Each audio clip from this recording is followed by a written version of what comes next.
بسم اللہ الرحمن الرحیم الحمد للہ رب العالمین والصلاة والسلام علی سید الانبیاء والمرسلین وعلی آلہ واصحابہ وازواجہ وذریاتہ واہل بیتہ اجمعین اما بعد فقد قال اللہ تبارک وتعالی فی کتابہ اعوذ باللہ من الشیطان الرجیم بسم اللہ الرحمن الرحیم انما يريد الله ليذهب عنكم الرجس اهل البيت ويطهركم تطهيرا وقال تعالى في موضع آخر ولا تقولوا لمن يقتل في سبيل الله اموات بل احياء ولكن لا تشعرون وقال النبي صلى الله عليه وسلم الحسن والحسين هما ريحانتان من الدنيا او كما قال عليه الصلاة والسلام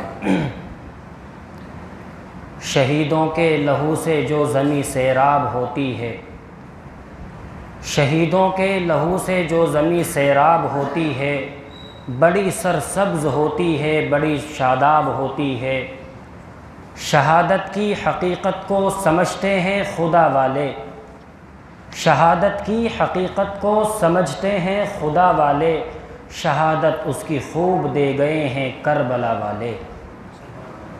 میرے محترم دوست و بزرگوں، دینی اور ایمانی بھائیوں، اللہ تبارک و تعالیٰ کا بے پناہ احسان، ان کا انعام ہوا کہ اس نے ہمیں اور آپ کو ایک ایسی نورانی محفل میں جمع فرمایا ہے کہ جس میں سیدنا امام حسین رضی اللہ تعالی عنہ کے فضائل و مناقب اور آپ کی شہادت کا تذکرہ ہوگا۔ آپ دعا فرمائیں کہ اللہ تبارک و تعالی مجھے حق بات کہنے کی توفیق عطا فرمائے اور آپ حضرات کو بھی حق سننے کی سعادت بخشے۔ میں دعا کرتا ہوں کہ اللہ تبارک و تعالی اس مجلس میں موجود ایک ایک شخص کو اس رنگ میں قبول فرما لے کہ میری بھی مغفرت ہو جائے اور آپ کی بھی مغفرت ہو جائے۔ دنیا میں جتنے انسان ہیں، ہر انسان کی اپنی عائلی اور خاندانی زندگی ہوا کرتی ہے۔ دنیا میں کچھ لوگ ایسے بھی ہیں کہ جن کی اپنی عائلی اور خاندانی زندگی نہیں ہوا کرتی، لیکن اکثریت ان لوگوں کی ہے کہ جن کی اپنی عائلی اور خاندانی زندگی ہوا کرتی ہے۔ دنیا میں اب تک جتنے خاندان ہوئے ہیں یا ہوں گے، یہ حقیقت ہے کہ اس خاندان سے بہتر، بلکہ اس خاندان کے برابر نہ کوئی خاندان ہوا ہے، نہ ہوگا جو عظمتیں، جو رفعتیں خاندان مصطفیٰ کو حاصل ہیں۔ خاندان مصطفیٰ کی عظمت قرآن کے تناظر میں بھی دیکھیں اور حدیث کے حوالوں سے بھی دیکھیں، یہ ایسا خاندان ہے کہ جس کی عظمتیں اور جن کی رفعتیں خود اللہ رب العزت نے بیان فرمائی ہے، اور یہ ایسا عظیم الشان خاندان ہے جس کی عظمت کا ذکر زبان مصطفیٰ نے بیان کیا ہے۔ ایک صحابی ہیں سیدنا حذیفہ رضی اللہ تعالی عنہ، بڑے مشہور صحابی ہیں۔ یہ نبی اکرم صلی اللہ علیہ وسلم کے رازدار کہلاتے ہیں۔ سیدنا حذیفہ رضی اللہ تعالی عنہ میرے مصطفیٰ کے صحابی ہیں۔ ایک مرتبہ ان کی والدہ محترمہ نے حضرت حذیفہ سے پوچھا تھا کہ حذیفہ یہ بتائیے کہ آپ نبی اکرم صلی اللہ علیہ وسلم کی مجلس میں کب سے نہیں گئے؟ ان کا پوچھنے کا مقصد یہ تھا کہ حذیفہ یہ بتائیے کہ محمد الرسول اللہ صلی اللہ علیہ وسلم کی صحبت آپ نے کب سے اختیار نہیں کی ہے۔ اس پر سیدنا حذیفہ رضی اللہ تعالی عنہ نے فرمایا تھا کہ کچھ عرصہ ہو گیا کہ میں محمد الرسول اللہ کی صحبت اختیار نہیں کر سکا۔ اس پر ان کی والدہ نے ان کو تنبیہ فرمائی اور یوں کہا کہ محمد الرسول اللہ کی صحبت میں جاتے رہا کرو، آپ علیہ الصلاۃ والسلام کی مجلس میں شرکت کیا کرو، اور جاؤ محمد الرسول اللہ کی مجلس میں جاؤ، اور جب آپ علیہ الصلاۃ والسلام سے آپ کی ملاقات ہو جائے تو محمد الرسول اللہ سے میرے لیے شفا، صحت اور مغفرت کی دعا کی درخواست کرنا۔ بات سمجھ میں آ رہی ہے؟ محمد الرسول اللہ صلی اللہ علیہ وسلم سے میرے لیے مغفرت کی دعا کرانا۔ سیدنا حذیفہ رضی اللہ تعالی عنہ کا بیان ہے کہ میں اپنے گھر سے مسجد نبوی پہنچا، میں نے محمد الرسول اللہ صلی اللہ علیہ وسلم کی بارگاہ میں اور آپ کی اقتداء میں نے مغرب کی نماز ادا فرمائی۔ جب محمد الرسول اللہ صلی اللہ علیہ وسلم مغرب کی نماز سے فارغ ہوئے تو حذیفہ رضی اللہ تعالی عنہ کا اپنا وجدان یہ ہے، ان کا اپنا خیال یہ ہے کہ میں محمد الرسول اللہ کی صحبت اختیار کروں گا، اس کے بعد میں میری والدہ نے جو مجھ سے گزارش کی ہے اور جو ہدایات مجھے دی ہیں وہ گزارشات میں اللہ کے رسول صلی اللہ علیہ وسلم کی بارگاہ میں رکھوں گا۔ آپ علیہ الصلاۃ والسلام مغرب کی نماز سے فارغ ہوئے۔ حذیفہ کا بیان یہ ہے کہ میں محمد الرسول اللہ سے ملاقات نہ کر سکا، محمد الرسول اللہ کی صحبت میں جانے کا مجھے موقع نہ ملا، اس لیے کہ آپ علیہ الصلاۃ والسلام مغرب کی نماز سے فارغ ہونے کے بعد اپنے اسی مقام پر موجود ہیں، اسی مصلی پر موجود ہیں، اور آپ ذکر و اذکار میں مشغول رہے، آپ نوافل میں مشغول رہے، میں محمد الرسول اللہ کی صحبت اختیار نہ کر سکا۔ اس کے بعد میں عشاء کی اذان ہو گئی، مجھے محمد الرسول اللہ سے ملنے کا موقع نہ ملا۔ عشاء کی اذان ہوئی، نماز ہوئی، اور عشاء کی نماز میں نے محمد الرسول اللہ صلی اللہ علیہ وسلم کی اقتداء میں ادا فرمائی۔ جس وقت میں نبی اکرم صلی اللہ علیہ وسلم عشاء کی نماز سے فارغ ہوئے اور آپ چلے ہیں مسجد نبوی سے باہر نکلنے کے لیے، حذیفہ کا بیان یہ ہے کہ میں بھی آپ علیہ الصلاۃ والسلام کے پیچھے چلتا رہا۔ ترمذی کے اندر یہ روایت موجود ہے جو میں آپ کو سنا رہا ہوں، اور یہ صحیح حدیث ہے۔ حذیفہ رضی اللہ تعالی عنہ فرماتے ہیں کہ میں نبی اکرم صلی اللہ علیہ وسلم کے پیچھے جا رہا ہوں، آپ علیہ الصلاۃ والسلام کو کچھ قدموں کی آہٹ محسوس ہوئی۔ آپ علیہ الصلاۃ والسلام کو قدموں کی آہٹ محسوس ہوئی۔ آپ نے فرمایا کون؟ کیا فرمایا آپ نے؟ میرا ساتھ دیں تھوڑا سا۔ کیا فرمایا؟ کون؟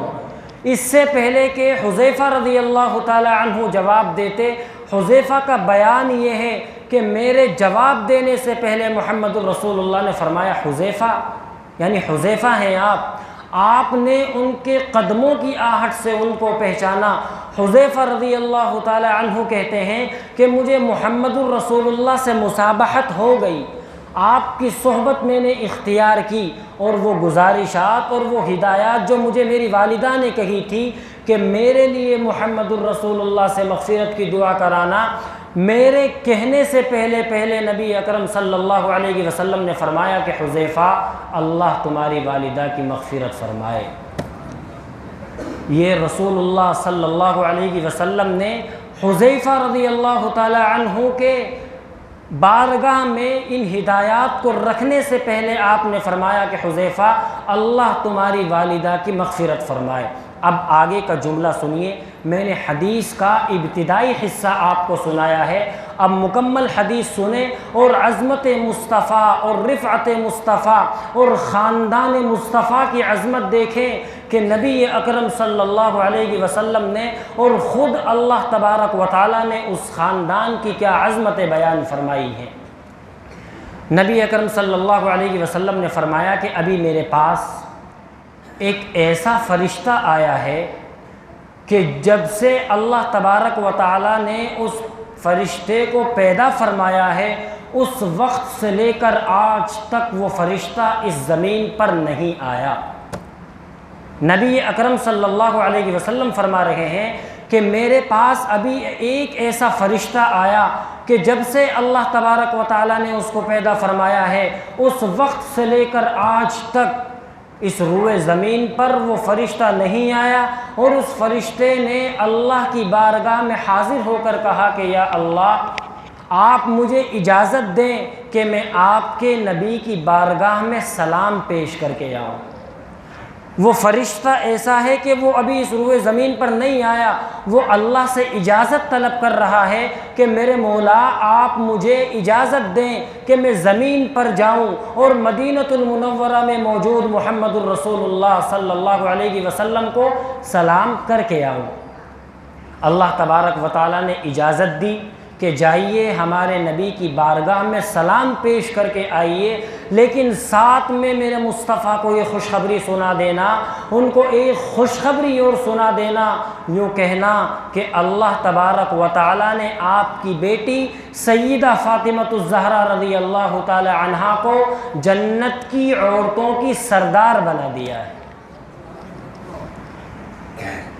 اللہ کے رسول صلی اللہ علیہ وسلم کی بارگاہ میں وہ فرشتہ آیا اور اللہ نے یہ خوشخبری محمد الرسول اللہ کی بارگاہ میں ایسے فرشتے کے ذریعے کرائی ہے جو کبھی زمین پر آیا ہی نہیں تھا، اور وہ خوشخبری بھی کیا لے کر کے آ رہا ہے کہ اللہ تبارک و تعالیٰ فرما رہے ہیں کہ اللہ تعالیٰ نے سیدہ فاطمۃ الزہرا رضی اللہ تعالی عنہا کو جنتی عورتوں کی سردار بنا دیا ہے۔ دوسرا جملہ اس فرشتے نے یہ فرمایا کہ یا رسول اللہ، اللہ فرما رہے ہیں کہ اللہ تبارک و تعالیٰ نے حسن اور حسین کو جنتی نوجوانوں کا سردار بنا دیا ہے۔ رواہ ترمذی شریف کے اندر یہ روایت موجود ہے۔ اس جملے سے خاندان مصطفیٰ کی عظمت سمجھ میں آتی ہے، ان کی عظمتوں کو سلام، ان کی رفعتوں کو سلام کہ محمد الرسول اللہ صلی اللہ علیہ وسلم کی بارگاہ میں ایسا فرشتہ خوشخبری لے کر کے آیا ہے کہ جو فرشتہ اپنی پیدائش سے لے کر آج تک اس روئے زمین پر نہیں آیا تھا، اور وہ یہ خوشخبری سنا رہا ہے کہ اللہ تبارک و تعالیٰ نے سیدہ فاطمہ کو جنتی عورتوں کا سردار بنا دیا ہے اور حسن اور حسین کو جنتی جوانوں کا سردار بنا دیا ہے۔ قرآن کریم میں ایک آیت ہے انما یرید اللہ لیذھب عنکم الرجس اہل البیت۔ ابھی آپ نے یہ فرمان عالی شان محمد الرسول اللہ کی زبانی سنا کہ زبان مصطفیٰ نے خاندان کی عظمتوں کو بیان کیا ہے۔ اب قرآن کریم کے حوالے سے دیکھیں اللہ رب العزت نے کس انداز میں محمد الرسول اللہ کے خاندان کی عظمت کو بیان کیا ہے۔ انما یرید اللہ لیذھب عنکم الرجس اہل البیت ویطہرکم تطہیرا۔ اے اہل بیت، اللہ تبارک و تعالی یہ چاہتے ہیں کہ اے اہل بیت، اللہ تبارک و تعالی یہ چاہتے ہیں کہ تم سے جسمانی اور روحانی گندگی دور کر دیں۔ اب آپ مجھے ایک بات بتائیں، کیا اللہ تبارک و تعالی اپنے ارادے میں ناکام ہو سکتے ہیں؟ زور سے بتائیں۔ اللہ تبارک و تعالی اپنے ارادے میں ناکام نہیں ہو سکتے ہیں، تو اللہ تبارک و تعالی یہ فرما رہے ہیں کہ اللہ کا منشا اور ارادہ یہ ہے کہ اہل بیت کی ظاہری اور باطنی گندگی کو دور کر دیں، وَيُطَهِّرَكُمْ تَطْهِيرًا، اور اللہ تبارک و تعالی آپ کی جسمانی اور روحانی اعتبار سے آپ کو خوب پاک فرما دیں۔ قرآن کریم میں اللہ تبارک و تعالیٰ نے دو جملے ارشاد فرمائے ہیں، وَيُطَهِّرَكُمْ تَطْهِيرًا۔ علماء کرام سے پوچھئے کہ تطہیر لانے کی کیا ضرورت تھی؟ عربی زبان کے اپنے کچھ قواعد ہوتے ہیں۔ اللہ تبارک و تعالیٰ نے محمد الرسول اللہ کی پاکیزگی کو خوب بیان کرتے ہوئے فرمایا کہ اللہ تبارک و تعالیٰ یہ چاہتے ہیں کہ آپ کو خوب پاک اور صاف کر دیں۔ یہ اللہ تبارک و تعالیٰ نے خاندان مصطفیٰ کی عظمت کو بیان کیا ہے۔ سن 9 ہجری میں جب حج فرض ہوا، یاد رکھیں حج کی فرضیت سن 9 ہجری میں ہوئی ہے۔ اس سے پہلے آپ یہ بات یاد رکھیں، اگر کوئی صاحب آپ سے یہ سوال کرے کہ آپ یہ بتائیں کہ صحابہ میں اور اہل بیت میں کیا فرق ہے، سوال سمجھ گئے؟ اگر کوئی آپ سے یہ معلوم کرے کہ صحابہ میں اور اہل بیت میں کیا فرق ہے، تو دو جملوں میں بڑی آسانی کے ساتھ یہ جواب دیا جا سکتا ہے کہ صحابہ میرے مصطفیٰ کے در سے وابستہ ہیں، صحابہ میرے مصطفیٰ کے در سے وابستہ ہیں، اور اہل بیت میرے مصطفیٰ کے گھر سے وابستہ ہیں۔ میں اپنے نبی کا نہ در چھوڑوں گا نہ گھر چھوڑوں گا۔ صحابہ میرے نبی کے در سے وابستہ ہیں اور اہل بیت میرے مصطفیٰ کے گھر سے وابستہ ہیں۔ جس نے ایمان کی حالت میں محمد الرسول اللہ صلی اللہ علیہ وسلم کی زیارت کی ہو اور ایمان ہی کی حالت میں وہ اس دنیا سے گیا ہو، اسی کو تو صحابی کہتے ہیں۔ جو ایمان کی حالت میں اس دنیا سے رخصت ہوا ہو اور ایمان ہی کی حالت میں محمد الرسول اللہ کی زیارت کی ہو، ایسے آدمی کو صحابی کہتے ہیں۔ حضرت امام احمد بن حنبل رحمہ اللہ بہت بڑے امام ہیں، آپ واقف ہوں گے ان سے اللہ تبارک و تعالیٰ نے حدیث کے تعلق سے بہت بڑا کام لیا ہے۔ ایک کتاب لکھی ہے انہوں نے مسند الامام احمد ابن حنبل، اس میں انہوں نے تقریباً 29,000 کچھ روایتیں نقل کی ہیں۔ اللہ تبارک و تعالیٰ نے اتنا بڑا کارنامہ امام احمد ابن حنبل رحمۃ اللہ علیہ سے لیا ہے۔ وہ فرماتے ہیں انہوں نے امت کو ایک میزان دیا ہے، ایک ترازو دی ہے۔ وہ فرماتے ہیں کہ کسی محدث نے یزید سے ایک بھی حدیث روایت نہیں کی ہے۔ لوگ کہتے ہیں ہلکا ہاتھ رکھیں، ہلکا ہاتھ وہ رکھیں جس کو یزید سے کچھ ملنے کی امیدیں ہوں۔ ہم تو حسینی ہیں، حسینی ہیں نا، ہم حسینی ہیں۔ یزید پر ہلکا ہاتھ وہ رکھے جسے اس سے کچھ ملنے کی امید ہو۔ اتنے بڑے امام کا فرمان یہ ہے، انہوں نے یہ میزان قائم کر دیا کہ کسی بھی محدث نے یزید سے کوئی حدیث روایت نقل نہیں کی ہے۔ صحابی تو اس کو کہا جاتا ہے کہ جو ایمان کی حالت میں محمد الرسول اللہ کی اس نے زیارت کی ہو اور ایمان ہی کی حالت میں وہ اس دنیا سے رخصت ہوا ہو۔ یزید سے کسی محدث نے کوئی حدیث روایت کیوں نہیں کی ہے؟ جبکہ صحابہ اکرام کے اور بھی بیٹے موجود ہیں، ان سے محدث نے، حضرات محدثین نے بہت ساری روایتیں نقل کی ہیں۔ یزید بھی تو صحابی کا بیٹا ہے، امیر معاویہ رضی اللہ تعالی عنہ کا بیٹا ہے، اس سے کسی محدث نے کیوں حدیث نقل کی ہے؟ جواب اس کے سوا کچھ نہیں کہ وہ اس قابل ہی نہیں تھا کہ اس سے حدیث روایت کی جاتی۔ وہ اس قابل ہی نہیں تھا کہ اس سے حدیث روایت نقل کی جاتی، اس لیے کہ اس نے خاندان مصطفیٰ کی عظمت کو پامال کیا ہے اور سن 61 ہجری میں 10 محرم الحرام کو محمد الرسول اللہ کے نواسے حضرت حسین اور آپ کے پورے خاندان کو اس نے قربان کیا اور شہید کیا ہے۔ اس سے کیسے حدیث نقل کی جاتی تھی؟ دیکھیے، تابعی اس کو کہتے ہیں جس نے ایمان کی حالت میں کسی صحابی سے ملاقات کی ہو اور وہ صحابی کے نقش قدم پر چلا ہو۔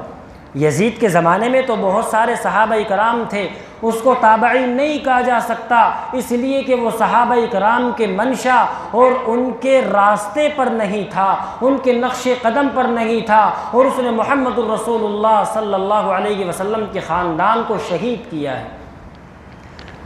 جس وقت میں حضرت حسن رضی اللہ تعالی عنہ کے یہاں ولادت ہوئی، آپ علیہ الصلاۃ والسلام کو اس کی اطلاع ملی کہ آپ کی بیٹی سیدہ فاطمہ کی گود آباد ہو گئی۔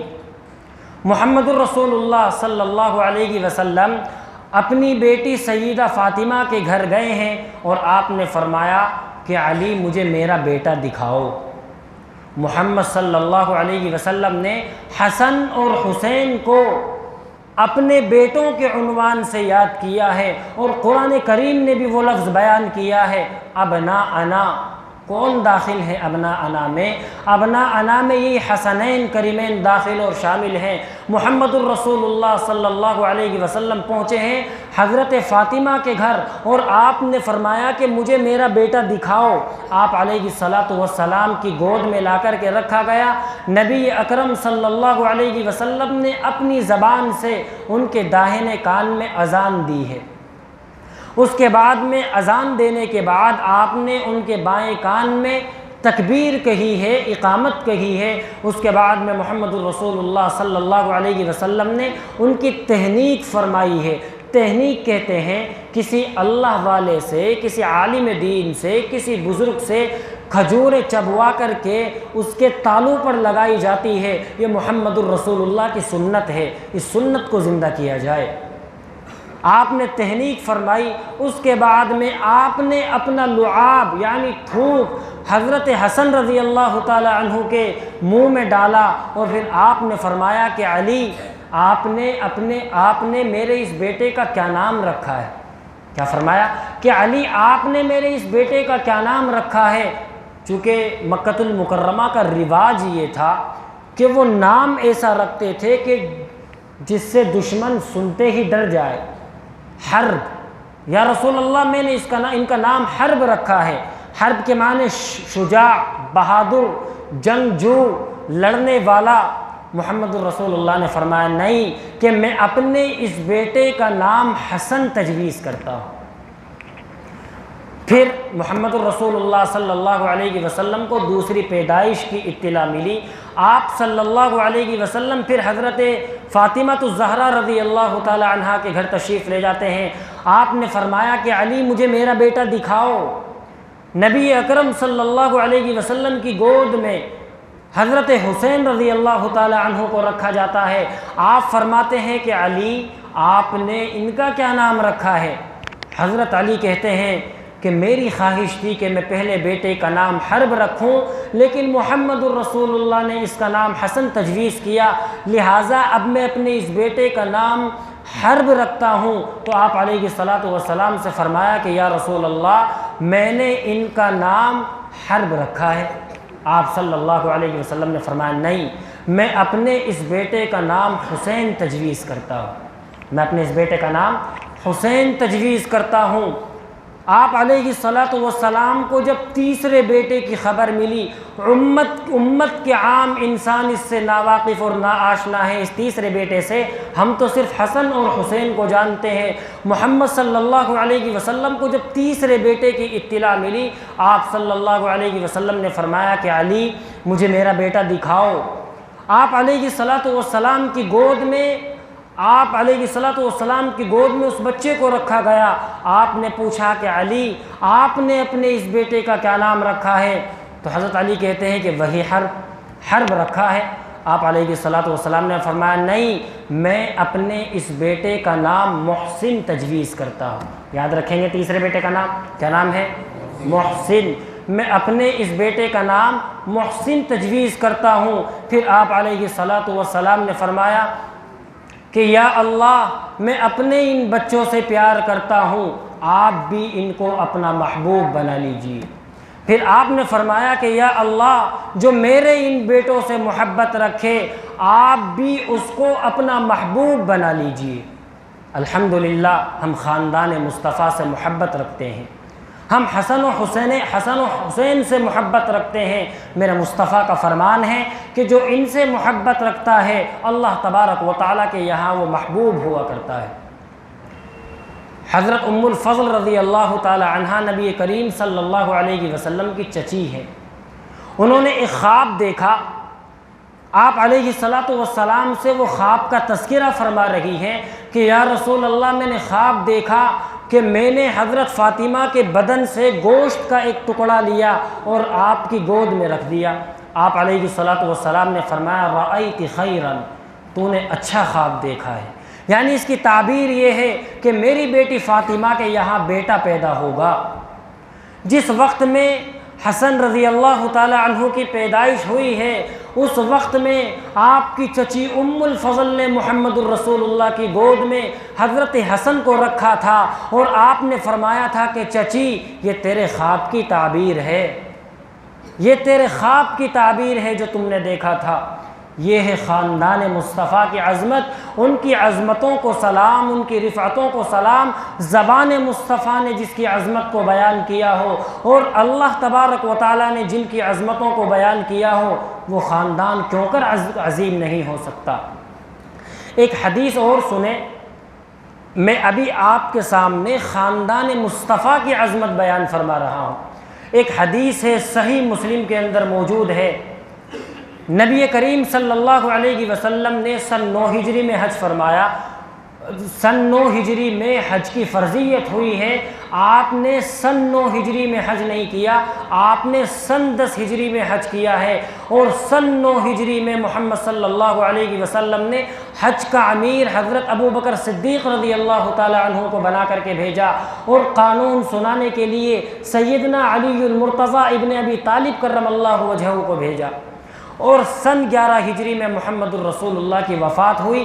اسی لیے آپ نے اپنی زندگی میں ایک حج کیا ہے جو آپ کا پہلا اور آخری حج ہے، اسی لیے اس کو حجۃ الوداع کہتے ہیں۔ کیا کہتے ہیں اس کو؟ حجۃ الوداع، یعنی آپ نے اپنی زندگی میں وہی آخری حج کیا ہے۔ جس وقت میں نبی اکرم صلی اللہ علیہ وسلم حج سے واپس آ رہے ہیں، سفر حج پر ہیں، آپ علیہ الصلاۃ والسلام کا گزر ایک بستی کے پاس سے ہوا، جس بستی کا نام ہے بستی خو۔ کیا نام ہے؟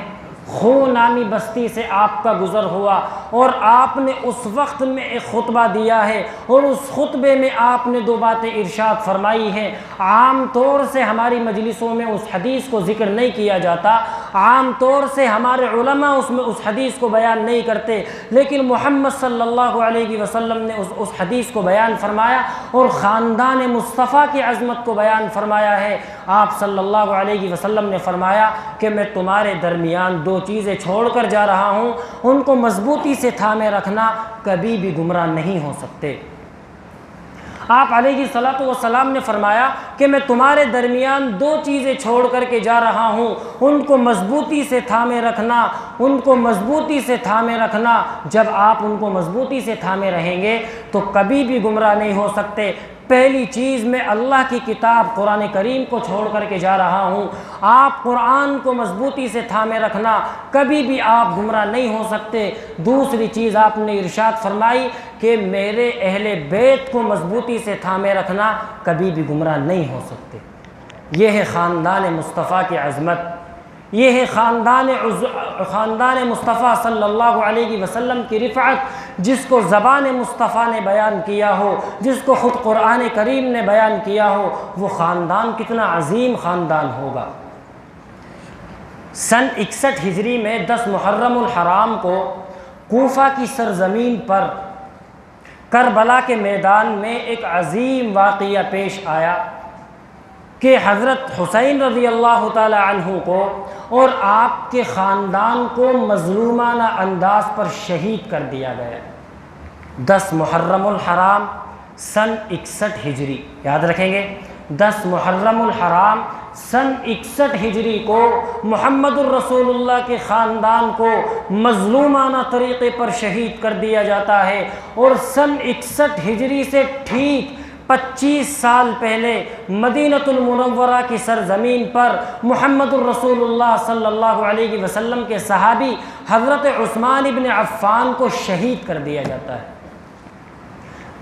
10 محرم سن 61 ہجری، اور سن 61 ہجری سے 25 سال پہلے سیدنا عثمان ابن عفان رضی اللہ تعالی عنہ کو شہید کر دیا جاتا ہے، اور کوفہ کی سرزمین پر سیدنا علی ابن ابی طالب کرم اللہ وجہہ کو ابن ملجم کے ہاتھوں شہادت نصیب ہو جاتی ہے۔ اسی تاریخ میں دمشق کی سرزمین پر امیر معاویہ رضی اللہ تعالی عنہ پر قاتلانہ حملہ ہوتا ہے۔ عمرو بن العاص رضی اللہ تعالی عنہ کی قتل کی سازش ہوا تھا۔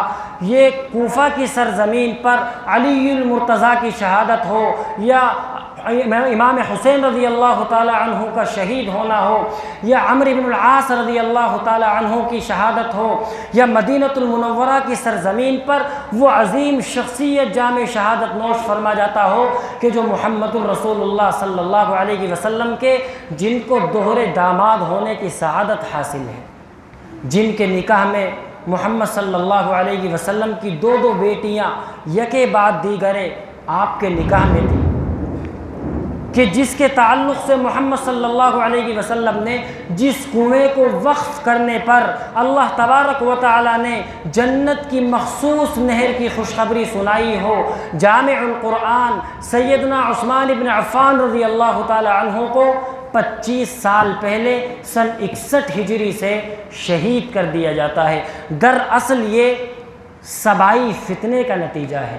مدینۃ المنورہ سے عبداللہ ابن سبا آیا تھا کہ جس نے وہاں کے لوگوں کے درمیان غلط عقیدے بیان کیے، ان کی ذہن سازی کی، ان فتنوں کے نتیجے میں ان تمام لوگوں کی شہادت ہوئی ہے۔ البتہ امیر معاویہ رضی اللہ تعالی عنہ کا سیکیورٹی دستہ ذرا مضبوط تھا، ان پر حملہ ہوا تو وہ بچ گئے تھے، اور عمرو بن العاص رضی اللہ تعالی عنہ فجر کی نماز پڑھانے کے لیے، فجر کی نماز میں ان پر حملہ ہوا۔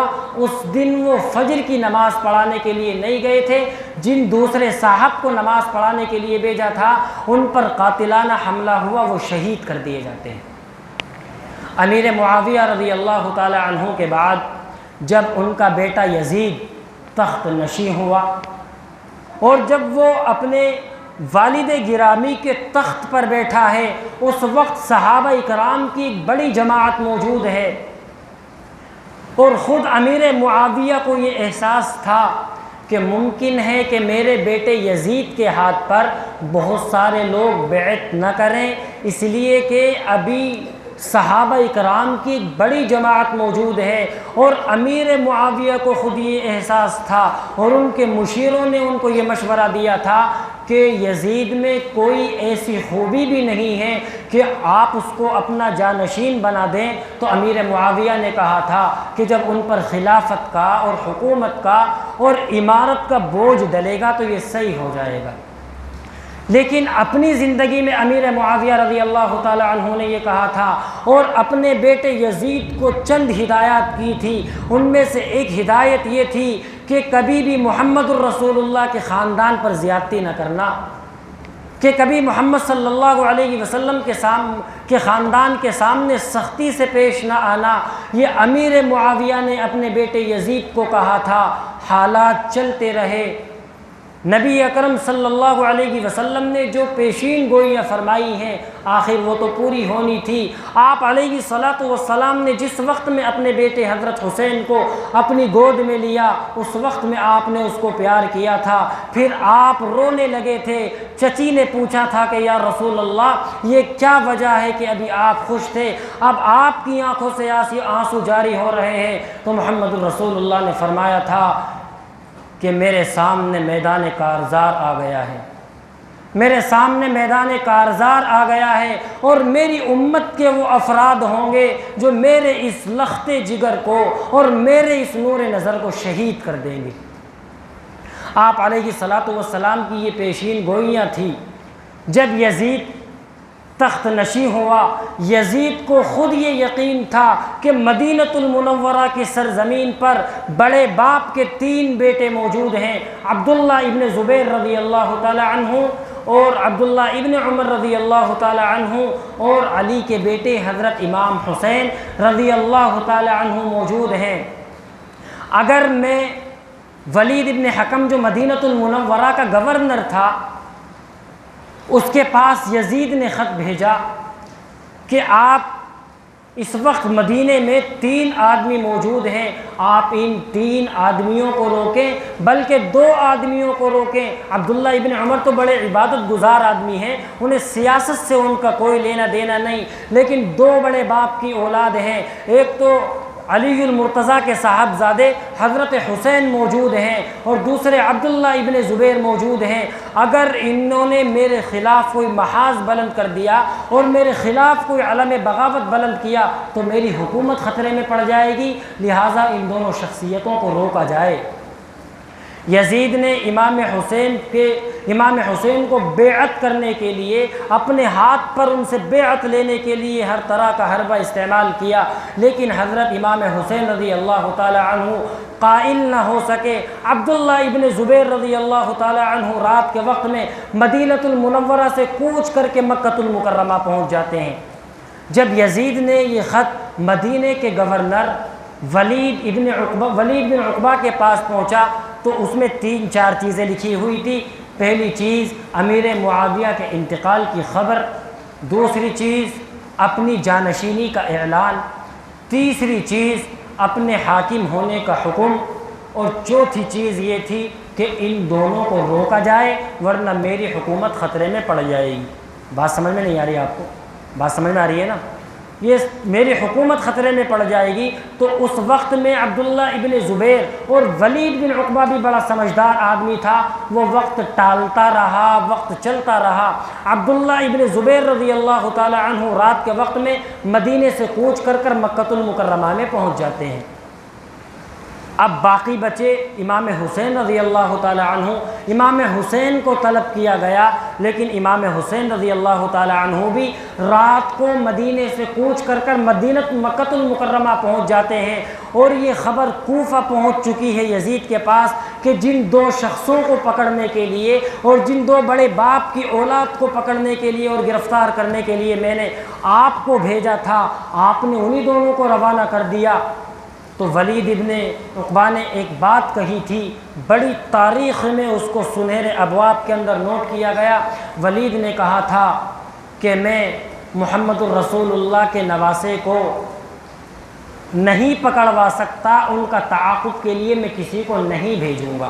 ولید کے پاس جب یہ خبر بھیجی گئی تو ولید نے کہا کہ ہم آپ کی گورنری معطل کر دیں گے، ہم آپ کو گورنری سے ہٹا دیں گے۔ تو انہوں نے کہا تھا گورنری باقی رہے یا نہ رہے، میں امام حسین کے تعاقب میں کسی کو نہیں بھیجوں گا۔ پھر یزید نے ولید ابن عقبہ کو گورنری سے معطل کیا اور اس شخص کو مدینے کا گورنر بنایا ہے جس کو میرے مصطفیٰ نے مدینے سے باہر بھگایا تھا اور طائف کی طرف اس کو بھیج دیا تھا۔ آپ اپنے لفظوں میں یوں کہیں کہ اس کو شہر بدر کر دیا گیا تھا، اس کا نام ہے مروان ابن الحکم، اس فتین باپ کا یہ بیٹا ہے۔ یہ مروان ابن حکم کو مدینۃ المنورہ کا نیا گورنر تجویز کیا گیا، اور امام حسین رضی اللہ تعالی عنہ مکۃ المکرمہ پہنچ چکے ہیں، اور عبداللہ ابن زبیر بھی پہنچ چکے ہیں۔ مکے میں جو یزید کا گورنر تھا اس کو گرفتار کیا گیا اور اسلامی خلافت کا اعلان کیا گیا۔ الحمدللہ مکۃ المکرمہ پر اسلامی حکومت قائم ہو چکی ہے، اور حسین ابن علی مکۃ المکرمہ کی سرزمین پر تنہا موجود ہے۔ حسین ابن علی تنہا موجود ہیں۔ حضرت عبداللہ ابن زبیر کا ان کے ساتھ بڑا احترام ہے، ان کے احترام میں کوئی کمی نہیں، ان کی عزت میں کوئی کمی نہیں، لیکن جس وقت میں کوفہ سے عبداللہ ابن زبیر رضی اللہ تعالی عنہ کی دور حکومت میں حضرت حسین کے پاس خطوط آنا شروع ہوئے۔ آپ سامنے والے حضرات میں اتنی محنت سے آپ کو سنا رہا ہوں، آپ توجہ نہیں دے۔ یہ اسلامی ہسٹری اگر آپ کو یاد نہیں ہو سکی تو پھر میں کہتا ہوں کہ اسلام سے ہمارا کوئی تعلق نہیں ہے۔ کم سے کم ایسی ہسٹری کو جاننے کے لیے میں سمجھتا ہوں کہ ایسی مجلسوں کا انعقاد انتہائی ضروری ہے۔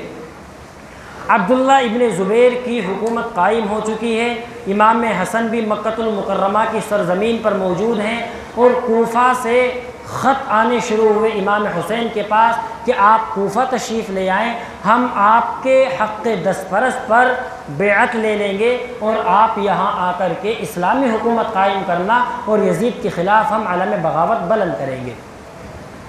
لیکن حالات سازگار نہیں تھے۔ آپ نے بھیجا مسلم ابن عقیل رضی اللہ تعالی عنہ کو۔ مسلم ابن عقیل رضی اللہ تعالی عنہ کو آپ نے فرمایا کہ آپ کوفہ کی سرزمین پر جائیں اور وہاں کے حالات کا تجزیہ کریں اور حالات سے آگاہ کر کے مجھے آگاہ کریں۔ جس وقت میں مسلم بن عقیل رضی اللہ تعالی عنہ کوفے کی سرزمین پر پہنچے ہیں اور پہلا دن ہے، حضرت مسلم بن عقیل کے حق دستپرست پر امام حسین کے لیے 12,000 افراد نے بیعت کی ہے۔ کتنے لوگوں نے؟ 12,000 لوگوں نے بیعت کی۔ اگلے دن 4,000 لوگوں نے بیعت کی۔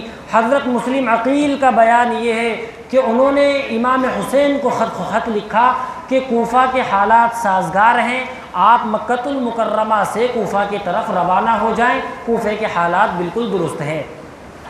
حضرت امام حسین رضی اللہ تعالی عنہ چلے ہیں، آپ کو روکا ہے اس وقت میں عبداللہ ابن عباس نے۔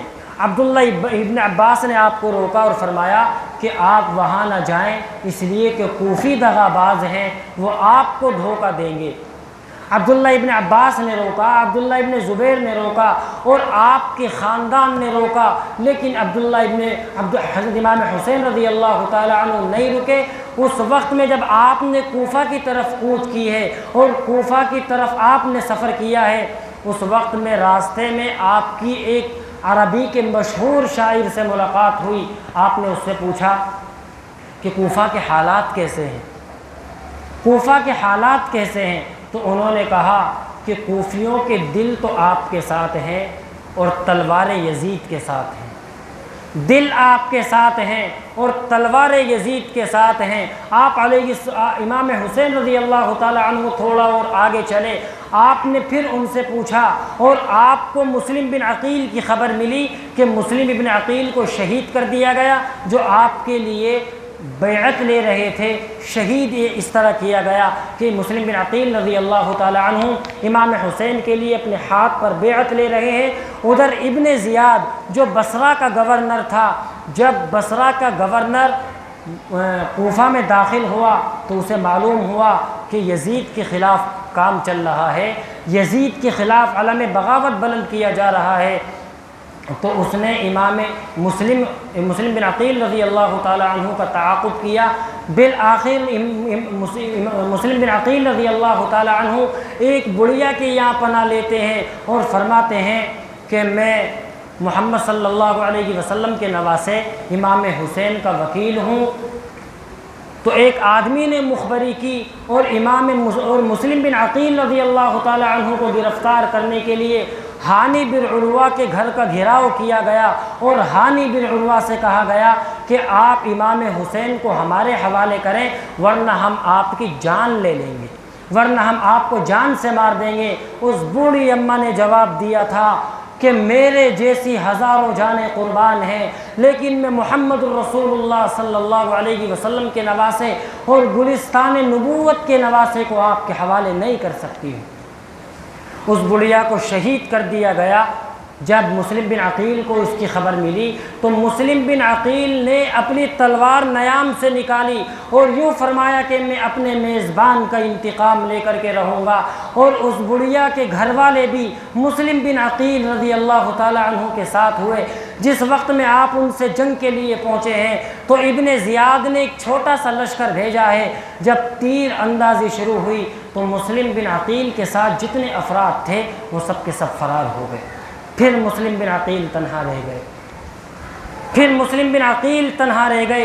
جب تھک ہار کر ایک دروازے پر جا کر کے بیٹھے ہیں، ایک سیڑھیوں پر جا کر کے بیٹھے ہیں، ایک بڑھیا نے دروازہ کھولا اور دیکھا کہ اتنا خوبصورت انسان، چاند جیسا حسین مکھڑا، یہ کون ہے؟ فرمایا کہ بیٹا آپ کون ہو؟ فرمایا کہ اماں یہ تو میں بعد میں بتاؤں گا کہ کون ہوں، پہلے آپ مجھے 2 گھونٹ پانی پلا دیں۔ مسلم بن عقیل کو اماں نے کہا آپ گھر میں تشریف لائیں، لیکن آپ مجھے یہ تو بتا دیں کہ کون ہیں۔ وہ کہتے ہیں کہ میں محمد الرسول اللہ صلی اللہ علیہ وسلم کے نواسے سیدنا امام حسین کا وکیل ہوں، غریب الدیار ہوں، مظلوم زمانہ ہوں، زمانہ میرا دشمن ہے، مجھے قتل کرنے کے در پہ ہے۔ اس بڑھیا نے مسلم بن عقیل کو امان دی، لیکن اس بڑھیا کا بیٹا درباری تھا، اس بڑھیا کے بیٹے نے مخبری کر دی اور ابن زیاد نے اس بڑھیا کے گھر کا گھیراؤ کیا ہے۔ جب اس بڑھیا کے گھر کا گھیراؤ کیا، حضرت مسلم بن عقیل باہر آئے اور تلوار نکالی اور حوصلے کے ساتھ اور ہمت و استقامت کے ساتھ ان کا مقابلہ کیا ہے، ان سے لڑے ہیں۔ ایسے ہی اپنے آپ کو سلنڈر نہیں کیا، ایسے ہی اپنے آپ کو ان کو نہیں سونپا ہے، بلکہ تلوار لے کر کے اس کا مقابلہ کیا ہے۔ جس وقت میں ان کو گھیر لیا گیا تو ایک بدبخت نے ان کو تلوار ماری اور ان کی تلوار سر تن سے جدا کر دیا گیا، ان کی گردن زمین پر آ کر گر جاتی ہے۔ یہ خبر جب امام حسین رضی اللہ تعالی عنہ کو ملی، امام حسین نے سوچا کہ اب میں کوفہ نہ جاؤں، لیکن مسلم بن عقیل کے رشتہ دار بضد ہو گئے تھے اور انہوں نے یوں کہا تھا کہ کچھ بھی ہو جائے ہم مسلم بن عقیل کا انتقام لے کر کے رہیں گے۔ امام حسین رضی اللہ تعالی عنہ نے کہا تھا کہ اب اس کے بغیر مزہ ہی نہیں ہے، رب کعبہ کی قسم میں بھی تمہارے ساتھ چلتا ہوں۔ امام حسین رضی اللہ تعالی عنہ اس سرزمین پر جاتے ہیں جس کو ہم اور آپ کربلا کے نام سے جانتے ہیں۔ کرب و بلا، آخر نام اس کا ہے کرب و بلا، غم اور آزمائش کی جگہ۔ یقیناً وہ محمد الرسول اللہ کی اولاد کے لیے آزمائش کی جگہ تھی۔ اس سے پہلے امیر معاویہ رضی اللہ تعالی عنہ کا لشکر جب مصر دمشق سے چلا ہے اور امام حسن رضی اللہ تعالی عنہ کو اس لشکر نے اتنا برا بھلا کہا، اتنا برا بھلا کہا کہ العیاذ باللہ امام حسین نے اس وقت کہا تھا کہ جب یہ اپنے نبی کے نواسے کو اتنے برے القاب سے پکار رہے ہیں، اگر جنگ کا موقع آ جائے تو یہ لوگ ہمارا ساتھ بالکل نہیں دیں گے، تو یہ لوگ ہمارا ساتھ بالکل نہیں دیں گے۔ تو امام حسن رضی اللہ تعالی عنہ نے خط لکھا صلح نامہ پر مشتمل اور امیر معاویہ رضی اللہ تعالی عنہ کو بھیجا ہے، اور یہ وہ خط تھا جب میرے مصطفیٰ صلی اللہ علیہ وسلم نے اپنی زندگی میں ارشاد فرما دیا تھا کہ میرا یہ بیٹا حسن مسلمانوں کی 2 بڑی جماعت میں صلح کرائے گا۔ یہ اس پیش گوئی کا نتیجہ تھا جو محمد رسول اللہ صلی اللہ علیہ وسلم نے اپنی زندگی میں بیان فرما دیا تھا کہ میرا یہ بیٹا حسن مسلمانوں کی 2 بڑی جماعت میں صلح کرائے گا۔ امام حسن رضی اللہ تعالی عنہ کی خلافت قائم ہو چکی ہے، ادھر امیر معاویہ کی خلافت اس شان و شوکت کے ساتھ جاری ہے کہ اس سرزمین پر عالم اسلام کی تاریخ میں ایسا خلیفہ نہیں ملتا۔ جس وقت امام مسلم کو قتل کیا گیا اور آپ پہنچے ہیں کربلا کے میدان میں، میرے ایمان والے بھائیوں اپنے دل پر ہاتھ رکھ کر کے دیکھیں، 10 محرم آتا ہے ہم ڈھول بجا کے گزار دیتے ہیں، 10 محرم آتا ہے ہم کھچڑا تقسیم کر کے خاموش ہو جاتے ہیں، 10 محرم آتا ہے ہم رو دھو کر کے خاموش ہو جاتے ہیں۔ میرے ایمان والے بھائیوں، یہ یوم عاشورہ اس لیے نہیں تھا کہ ڈھول بجایا جائے، یہ یوم عاشورہ اس لیے نہیں تھا کہ امام حسین کا مختصر سا ذکر کیا جائے، نہیں، امام حسین کی پوری تاریخ کو اپنی زندگی کے اندر اتارنے کی ضرورت ہے۔ امام حسین رضی اللہ تعالی عنہ کربلا کی سرزمین پر پہنچے ہیں۔ اس وقت میں جس وقت میں امام حسین رضی اللہ تعالی عنہ کربلا میں پہنچے، کسی نے بتایا کہ یہ کربلا کی زمین ہے۔ آپ علیہ الصلاۃ والسلام نے کیا کیا ارشادات فرمائے تھے۔ جب وہ کربلا کے میدان میں پہنچے تو سامنے سے لشکر آیا یزید کا لشکر آیا، اور اس نے 7 محرم الحرام کو اولاد مصطفیٰ صلی اللہ علیہ وسلم کا پانی بند کر دیا جاتا ہے، ان کا پانی روک دیا جاتا ہے، اور 25 رجب کو سیدنا امام حسین چلے ہیں، گویا کہ معراج پر چلے ہیں، اور نبی اکرم صلی اللہ علیہ وسلم نے 27 رجب کو معراج فرمائی ہے، گویا کہ نانا تو نبوت کی معراج پر جا رہا ہے اور آپ کے نواسے شہادت کی معراج پر جا رہے ہیں۔ میرے ایمان والے بھائیوں، جس وقت میں کربلا کے اندر موجود ہیں اور یوم عاشورہ کا دن ہے اور 10 تاریخ کو خونی سورج طلوع ہوتا ہے، آپ امام حسین رضی اللہ تعالی عنہ اپنے پورے خاندان کے ساتھ موجود ہیں۔ آپ علیہ الصلاۃ والسلام کے اس فرمان کو یاد کریں کہ میرے مصطفیٰ نے فرمایا تھا کہ میری امت اس کو شہید کر دے گی، آپ امام حسین نے فرمایا کہ مجھے نماز پڑھنی ہے، مجھے نماز پڑھنے کا موقع دیا جائے۔ ابن زیاد کہا تھا کہ نماز تم پڑھو، ہم نہیں پڑھتے، آج ڈھول وہ لوگ بجاتے ہیں جن کا نماز سے کوئی واسطہ نہیں۔ امام حسین نے تلواروں کے سائے میں نماز ادا کی ہے۔ 10 محرم کا دن ہے، محمد الرسول اللہ صلی اللہ علیہ وسلم کی اولاد موجود ہے، آپ نے ان سے 1 دن کی مہلت مانگی ہے، اور یہ مہلت آپ نے اس لیے نہیں مانگی کہ آپ ان سے ڈر کر کے صلح کر لیں، آپ نے یہ مہلت یزید سے اس لیے نہیں مانگی کہ آپ بھاگ جائیں اور راہ فرار اختیار کر لیں، یہ مہلت آپ نے اس لیے نہیں مانگی کہ آپ ایک لشکر کو ترتیب دیں، بلکہ آپ نے یہ مہلت ایک رات کی اس لیے مانگی ہے کہ میں اپنی اولاد کے ساتھ اپنی خیموں میں اللہ کی بارگاہ میں سجدے میں گزار کر کے یہ رات گزارنا چاہتا ہوں۔ امام حسین رضی اللہ تعالی عنہ نے یہ رات گزاری اور اللہ سے دعا کی۔ اس وقت میں جب آپ نے دیکھا کہ ظالم کی آنکھوں میں خون اتر آیا ہے، بڑے ظالم اور جابر بادشاہ ہیں، بڑی ظالم اور جابر حکومت ہے۔ امام حسین رضی اللہ تعالی عنہ اونٹنی پر سوار ہیں اور اللہ کی کتاب قرآن کو سامنے رکھ کر کے آپ نے ایک خطبہ دیا ہے۔ وہ خطبہ ایسا پرجوش خطبہ ہے، میرے ایمان والے بھائیوں، دل پر ہاتھ رکھ کر کے اس خطبے کو سنا جائے۔ امام حسین نے فرمایا تھا، لوگوں میرا حسب نسب یاد کرو، لوگوں مجھے دیکھو کہ میں کون ہوں، میں محمد الرسول اللہ کا نواسہ ہوں۔ کیا آپ میرے خون سے اپنی تلوار کو رنگین کرنا چاہتے ہیں؟ آپ یہ دیکھیں کہ اللہ کی قسم میرے علاوہ اس زمین پر محمد الرسول اللہ کی کوئی اولاد موجود نہیں ہے، محمد الرسول اللہ صلی اللہ علیہ وسلم کا بجز میرے کوئی بیٹا موجود نہیں ہے۔ کیا تم اپنی تلواروں کو محمد الرسول اللہ کی اولاد کے خون سے رنگنا چاہتے ہو؟ لیکن جس کو اقتدار کا نشہ ہو، جسے حکومت کا نشہ ہو، اس کا ضمیر مر جایا کرتا ہے، وہ پھر کبھی زندہ نہیں ہوتا۔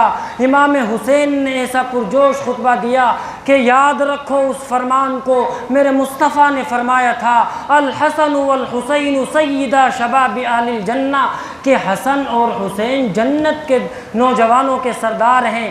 کیا میرا یہ فرمان سچا نہیں ہے؟ اگر میرا یہ فرمان سچا نہیں ہے تو جاؤ پوچھو ابو سعید خدری سے، جاؤ پوچھو زید ابن ارقم سے، جاؤ پوچھو جابر ابن عبداللہ سے، وہ تمہیں محمد الرسول اللہ کا فرمان سنائیں گے۔ اور یہ بھی یاد رکھنا کہ جب سے میں نے ہوش سنبھالا ہے آج تک میں نے جھوٹ نہیں بولا، آج تک میں نے جھوٹ نہیں بولا۔ اونٹنی پر سوار ہے نواسہ رسول اور چھوٹے چھوٹے بچے موجود ہیں، محمد الرسول اللہ کا خاندان موجود ہے اور سامنے ظالم اور جابر حکومت موجود ہے۔ اونٹنی پر سوار ہو کر کے آپ نے خطبہ دیا تھا۔ میں قسم کھا کر کے کہتا ہوں، رب کعبہ کی قسم، اگر یہ خطبہ پہاڑوں کو سنایا جاتا وہ ریزہ ریزہ ہو جاتا، اگر یہ خطبہ زمین کے کسی حصے کو سنایا جاتا وہ شق ہو جاتا، اگر یہ خطبہ آسمانوں کو سنایا جاتا رب ذوالجلال کی قسم وہ آنسوؤں کی برسات کر دیتا۔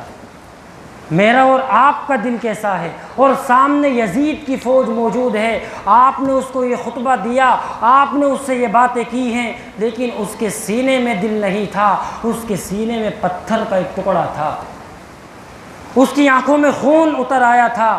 اب آپ نے خطرہ محسوس کر لیا تھا کہ اب جنگ کا وقت قریب آ چکا ہے، جس وقت میں آپ علی المرتضیٰ کے صاحبزادے امام حسین کے بیٹے علی الاکبر رضی اللہ تعالی عنہ چمچماتی ہوئی تلوار لے کر کے میدان میں نکلے ہیں۔ آپ نے وہاں بزدلی کا مقابلہ نہیں کیا ہے، علی الاکبر تلوار لے کر نکلے ہیں۔ اتنا خوبصورت انسان اور چاند جیسا مکھڑا اس آدمی کا ہے، جب وہ لڑتے لڑتے تھک جاتے ہیں، ایک تلوار اور ایسا ایک کمبخت انسان علی الاکبر کی گردن کو سر سے اتار دیتا ہے، ان کی گردن زمین پر گر جاتی ہے۔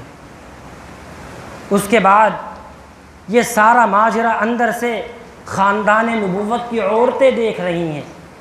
اللہ تبارک و تعالیٰ نے ان عورتوں کو بھی کیسی استقامت عطا فرمائی تھی۔ پھر بعد میں امام حسین کے چھوٹے بیٹے علی اصغر تلوار لے کر کے نکلے۔ علی اصغر 6 ماہ کے بچے ہیں۔ حضرت امام حسین نے ان کو اپنی گود میں اٹھایا اور یوں کہا کہ ظالموں، تمہاری لڑائی مجھ سے ہے، تمہاری دشمنی مجھ سے ہے، اس چھوٹے سے بچے پر تو رحم کھاؤ، اس بچے نے تمہارا کیا بگاڑا ہے؟ یہ پانی سے بلک رہا ہے، اس کے لیے صرف 2 گھونٹ پانی کا انتظام کیا جائے۔ وہ ظالم اور جابر حکومت تھی۔ سیدنا علی اصغر رضی اللہ تعالی عنہ کو ایک تیر ان کے گردن پہ آ کر کے لگتا ہے۔ اللہ کی قسم، جس وقت میں امام حسین نے ان کا تیر نکالا ہے، خون کا فوارہ چلا ہے اور اپنے ہاتھوں میں امام حسین نے خون بھرا اور آسمان کی طرف اٹھایا کہ ربا، اگر تو اس قربانی سے راضی ہوتا ہے تو میں اپنے آپ کو اور سارے خاندان کو قربان کرانے کے لیے تیار ہوں۔ اللہ آپ راضی ہو جائیے۔ یہ پیغام دینا ہے امت محمد کو، یہ سبق دینا ہے امت محمد کو کہ اگر دین کی حفاظت جان دے کر کے کی جائے تو جان کی بازی پیش کی جائے گی۔ علی الاصغر 6 مہینے کے ہیں ایک تیر ان کے گردن پہ آ کر کے لگتا ہے، امام حسین ان کا تیر نکالتے ہیں، خون کا فوارہ جاری ہوتا ہے، وہ خون کو اپنے دونوں ہاتھوں میں رکھتے ہیں اور آسمان کی طرف اٹھاتے ہیں کہ اللہ اس قربانی کو قبول فرما لیجئے، اور علی الاصغر کی لاش کو زمین پر رکھتے ہیں، پھر اپنے ہاتھ فضا میں لہراتے ہیں اور کہتے ہیں کہ یا اللہ اگر آپ اس سے راضی ہیں کہ میرے سارے خاندان کو قربان کیا جائے، اب اس زمین پر صرف میں بچا ہوں، اللہ میری یہ آخری قربانی بھی اپنی بارگاہ میں قبول فرما۔ امام حسین رضی اللہ تعالی عنہ میدان میں آئے، اس سے پہلے یہ حالت دیکھ کر حضرت زینب رضی اللہ تعالی عنہا نے چیخ ماری ہے، اور امام حسین نے ان کا ہاتھ رکھا، ان کا ہاتھ پکڑا اور خیمے کے اندر ان کو چھوڑ کر کے آئے اور صبر کی تلقین کرتے رہیں کہ اگر اللہ کو ایسے راضی کیا جائے تو میں اللہ کو اپنی جان دے کر کے راضی کروں گا۔ حضرت امام حسین رضی اللہ تعالی عنہ تلوار لے کر کے میدان میں آئے، آپ لڑتے رہے یہاں تک کہ کافروں نے یہاں تک کہ اس جابر بادشاہی حکومت نے آپ کا گھیراؤ کیا ہے، آپ کو گھیراؤ کرنے کے بعد نے آپ کو تلوار ماری ہے اور آپ کے سینے پر چڑھ کر کے آپ کے سر کو قلم کیا ہے۔ میرے ایمان والے بھائیوں، ایمانداری سے بتائیں اور اپنے کلیجے پر ہاتھ رکھیں۔ یہ ماجرا حضرت زینب دیکھ رہی تھی، حضرت زینب سے رہا نہ گیا اور اللہ کے رسول صلی اللہ علیہ وسلم کو پکارا ہے کہ واہ محمدہ، واہ یا رسول اللہ، دیکھ تو صحیح تیری اولاد کٹی پڑی ہے، دیکھ تو صحیح تیری اولاد کے ساتھ کیا ظلم کیا جا رہا ہے۔ میرے ایمان والے بھائیوں، یہ وہ تاریخ ہے جس کو کبھی فراموش نہیں کیا جا سکتا، جس کو کبھی فراموش نہیں کیا جا سکتا۔ محمد صلی اللہ علیہ وسلم کے خاندان کو قتل کیا جاتا ہے، اور یزید جس وقت میں امام حسین کا قتل کیا گیا، امام حسین رضی اللہ تعالی عنہ کے سر کو نیزے پر لہراتا ہوا آتا ہے اور ابن زیاد کے دربار میں پیش کیا جاتا ہے۔ ابن زیاد کے ہاتھ میں چھڑی ہے، وہ چھڑی امام حسین کے لبوں پر مارتا ہے، ان کے ہونٹوں پر لگاتا ہے۔ ایک صحابی ہیں زید ابن ارقم کھڑے ہو جاتے ہیں اور کہتے ہیں کہ کمبخت، اس چھڑی کو امام حسین کے لبوں سے ہٹا، میں نے ان لبوں پر محمد الرسول اللہ کے ہونٹوں کو لگتے دیکھا ہے، میں نے ان ہونٹوں پر محمد الرسول اللہ کے ہونٹوں کو لگتے دیکھا ہے۔ یہ بات کہہ کر کے زید ابن ارقم دربار سے واپس چلے گئے ہیں۔ میرے ایمان والے بھائیوں، میرے لیے واقعہ سنا دینا آسان ہے، آپ کے لیے واقعہ سن لینا آسان ہے، لیکن اصل چیز یہ ہے کہ امام حسین جیسی شجاعت، امام حسین جیسی بہادری اپنے اندر پیدا کی جائے اور یہ ثابت کیا جائے کہ دین اسلام کے لیے اگر مجھے اپنی جان کا نذرانہ پیش کرنا پڑے، دین اسلام کے لیے اگر مجھے اپنے مال کی قربانی دینی پڑے، دین اسلام کے لیے اگر مجھے اپنے بچوں کی قربانی دینی پڑے، تو میں وہ قربانی دینے سے پیچھے نہیں ہٹوں گا۔ آج یہ عزم لے کر کے اٹھیں، یہ پیغام ہے آج کے دن کا، یہ سبق ہے آج کے دن کا کہ آپ یہ پیغام لے کر کے جائیں اور دل میں یہ تہیہ کر کے جائیں کہ انشاءاللہ ہم محمد الرسول اللہ کے حکموں کے مطابق اور وہ احکام جو سیدنا امام حسین کے اس واقعے سے جو ہمیں ملتے ہیں، انشاءاللہ 100% اس پر عمل کریں گے، 100% اس پر عمل کریں گے۔